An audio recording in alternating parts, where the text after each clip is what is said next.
I want to show you today how to put your wonderful imagination right into the feeling of your wish fulfilled, and let it remain there and fall asleep in that state.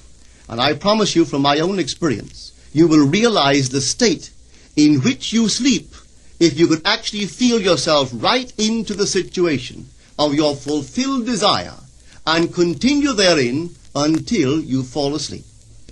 As you feel yourself right into it, remain in it until you give it all the tones of reality, until you give it all the sensory vividness of reality. As you do it, in that state, quietly fall into sleep. And in a way you will never know, you could never consciously devise the means that will be employed, you will find yourself moving across a series of events leading you towards the objective realization of this state. Now here is a practical technique. The first thing you do, you must know exactly what you want in this world. When you know exactly what you want, make as lifelike a representation as possible of what you would see and what you would touch and what you would do and physically moving in such a state. For example, suppose I wanted a home, but I had no money, but I still know what I want. I, without taking anything into consideration, I would make as lifelike a representation of the home that I would like, with all the things in it that I would want. And then, this night, as I would go to bed, I would, in a state, a drowsy, sleepy state, the state that borders upon sleep, I would imagine that I am actually in such a house, that were I to step off the bed, I would step upon the floor of that house. Were I to leave this room, I would enter the room that is adjacent to my imagined room in that house. And while I am touching the furniture and feeling it to be solidly real, and while I am moving from one room to the other in my imaginary house, I would go sound asleep in that state. And I know that in a way I could not consciously devise, I would realize my house. I have seen it work time and time again. If I wanted promotion in my business, I would ask myself what additional responsibilities would be mine were I to be given this great promotion. What would I do? What would I say? What would I see? How would I act? And then in my imagination, I would begin to see and touch and do and act as I would outwardly see and touch and act were I in that position. If I now desired the mate of my life, were I now in search of some wonderful girl or some wonderful man, what would I actually find myself doing that would imply that I have found my state? For instance, suppose now I was a lady. One thing I would definitely do, I would wear a wedding ring. I would take my imaginary hands and I would feel the ring that I would imagine to be there. And I would keep on feeling it until it seemed to me to be solidly real. I would give it all the sensory vividness I am capable of giving anything. And while I am feeling my imaginary ring, which implies I am married, I would sleep. This story is told us in the Song of Songs, or the Song of Solomon. It is said, "At night on my bed, I sought him whom my soul loveth. I found him whom my soul loveth. And I would not let him go, until I brought him into my mother's house, right into the chamber of her that conceived me." If I would take that beautiful poem and put it into modern English, into practical language, it would be this. While sitting in my chair, I would feel myself right into the situation of my fulfilled desire. And having felt myself into that state, I would not let it go. I would keep that mood alive, and in that mood I would sleep. That is, taking it right into my mother's chamber, into the chamber of her that conceived me.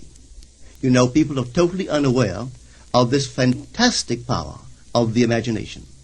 But when man begins to discover this power within him, he never plays the part that he formerly played. He doesn't turn back and become just the reflective life. From here on in, he is the affecter of life. The secret of it is to center your imagination in the feeling of the wish fulfilled and remain therein. For in our capacity to live in the feeling of the wish fulfilled lies our capacity to live the more abundant life. Most of us are afraid to imagine ourselves as important and noble individuals, secure in our contribution to the world, just because at the very moment that we start our assumption, reason and our senses deny the truth of our assumption. We seem to be in the grip of an unconscious urge which makes us cling desperately to the world of familiar things and resist all that threatens to tear us away from our familiar and seemingly safe moorings. But I appeal to you to try it. If you try it, you will discover this great wisdom of the ancients, for they told it to us in their own strange, wonderful, symbolical form. But unfortunately, you and I misinterpreted their stories and took it for history when they intended it as instruction to simply achieve our every objective. You see, imagination puts us inwardly in touch with a world of states.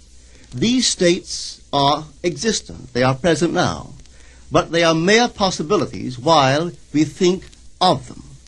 But they become overpoweringly real when we think from them and dwell in them. You know, there's a wide difference between thinking of what you want in this world and thinking from what you want. Let me tell you, when I first heard of this strange and wonderful power of the imagination, it was in 1933 in New York City. An old friend of mine taught it to me. He turned to the 14th of John, and this is what he read. In my Father's house are many mansions. If it were not so, I would have told you. I go to prepare a place for you. And if I go and prepare a place for you, I will come again and receive you unto myself, that where I am, there ye may be also. He explained to me that this central character of the Gospels was human imagination. That mansion was not a place in some heavenly house, but simply my desire. If I would make a living representation of the state desired, and then enter that state and abide in that state, I would realize it. At the time, I wanted to make a trip to the island of Barbados in the West Indies, but I had no money. He explained to me that if I would that night, as I slept in New York City, assume that I was sleeping in my earthly father's house in Barbados, and go sound asleep in that state, that I would realize my trip. Well, I took him at his word and tried it. For 1 month, night after night, as I fell asleep, I assumed I was sleeping in my father's home in Barbados. At the end of my month, an invitation from my family came, inviting me to spend the winter in Barbados. I sailed for Barbados the early part of December of that year. From then on, I knew I had found this Savior in myself. The old man told me that it would never fail. Even after it happened, I could hardly believe that it would not have happened anyway. That's how strange this whole thing is. On reflection, it happens so naturally.